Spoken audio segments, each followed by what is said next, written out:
Bueno, en el marco de este 139 aniversario de Choel Choel, decidimos desde la productora Tamarindo hacer un programa especial y para ello convocamos distintas voces, algunas que tienen que ver con la historia, otras que tienen que ver con las actividades que se desarrollaron y otras que tienen que ver con lo oficial, digamos, con aquellos anuncios que se van a hacer para este nuevo aniversario. En primer caso hablamos con un vecino que conoce historia, que se ha interesado sobre la historia de la localidad, que es Omar Crico. Bueno, Omar, ¿habrá hecho un día así cuando se inauguró o se fundó Choel? Mira, la verdad que julio siempre fue un mes bravo acá en esta zona. Es decir, ya incluso en la campaña de Rosas, Pacheco, que estaba acá 50 años antes, ¿no?, de la fundación del pueblo, él refiere las duras condiciones y alaba precisamente a los soldados que incluso cruzaban el río nadando con todas estas temperaturas bajo cero, y que son comunes, ¿no? Y en la época de la fundación del pueblo también fue muy similar, es decir, ya el 25 de mayo que llega, las condiciones eran bastante duras, lo dice Fotaningam y otros militares. Cruzar la planicie con esas temperaturas bajo cero era complicado para ellos. Estamos emplazados en la Casa Maldonado, lugar histórico, pero también hay otros sitios referenciales importantes en la ciudad, ¿no? Sí, esta precisamente es una casa que es de 1904. Sobre el casco histórico de Choel hay algunas anteriores que incluso aparecen en el informe del ingeniero Chipoletti, que ya estaban levantadas y ya tendrían unos 10 años más o menos.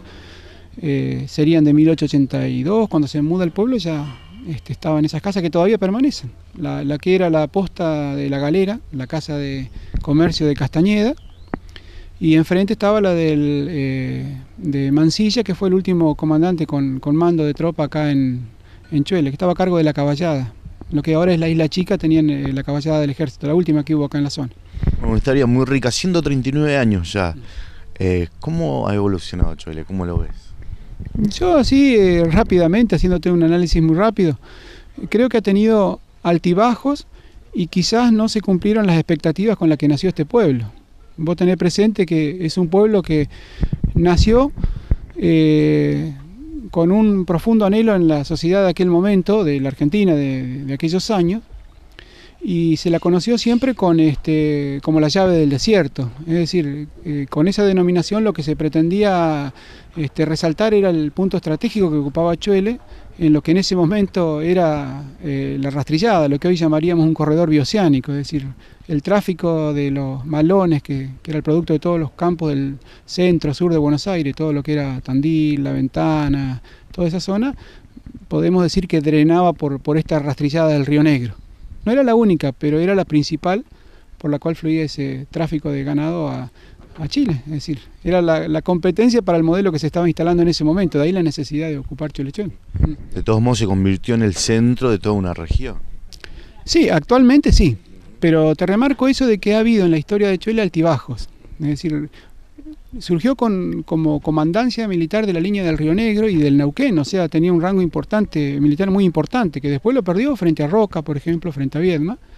Después, cuando llega el ferrocarril, fue un acontecimiento muy significativo, que también en ese momento se frustró porque la estación quedó muy lejos. La zona productiva de Choel estaba al interior de la isla, con lo cual el río imponía otra dificultad. Y bueno, siempre hubo esperanzas postergadas, ¿sí? La realización de las obras de riego y del puente mismo, incluso yo creo que llegaron tarde con respecto a otras zonas de la provincia, es decir, con cierta demora. Quería preguntar dos cosas que habíamos hablado anteriormente. Primero, lo de la estación, que fue, digamos, una decisión de los capitales ingleses. Sí, lo que normalmente se desconoce es que ese trazado se hizo principalmente para el país por una cuestión estratégica. En esos años había una amenaza muy cierta de un enfrentamiento militar con Chile y nosotros no estábamos en el mejor momento.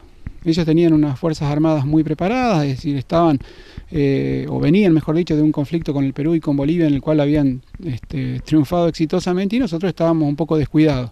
Y toda esta zona estaba como prácticamente olvidada, es decir, cuando pasó lo de la campaña, la atención volvió a concentrarse sobre la provincia de Buenos Aires, ya el problema de los malones ya no era un problema. Y esta zona quedó como una zona marginal.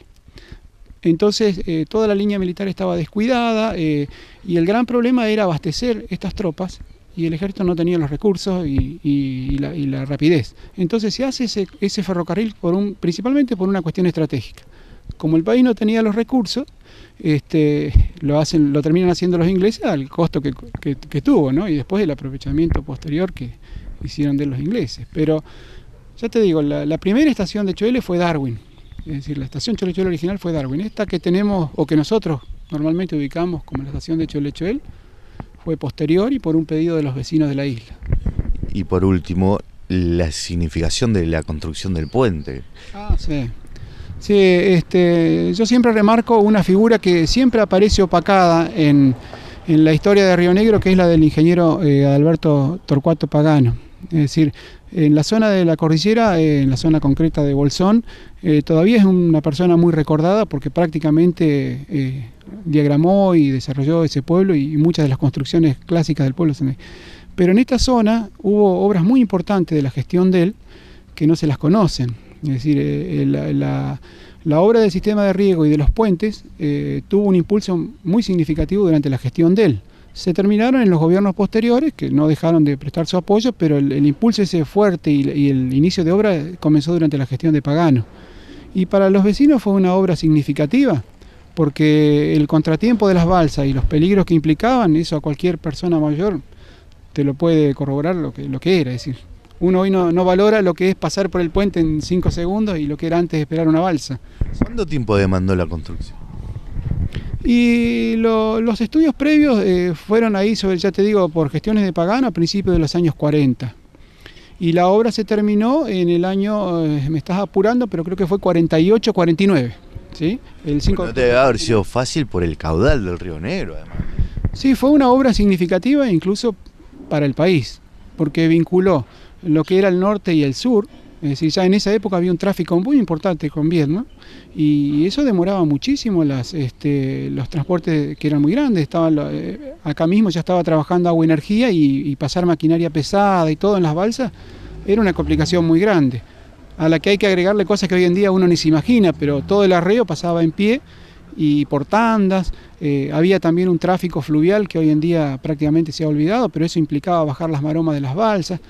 Todas esas dificultades se sortearon con el puente, es decir, significó muchísimo.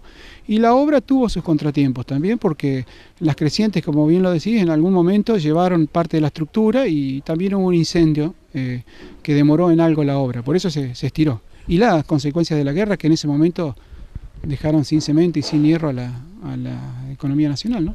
Me acuerdo haber tenido un vecino, Juan Tiberger, que los padres habían venido, justamente el padre había venido a trabajar al puente. Significó también eso, ¿no? La llegada de muchas trabajadoras.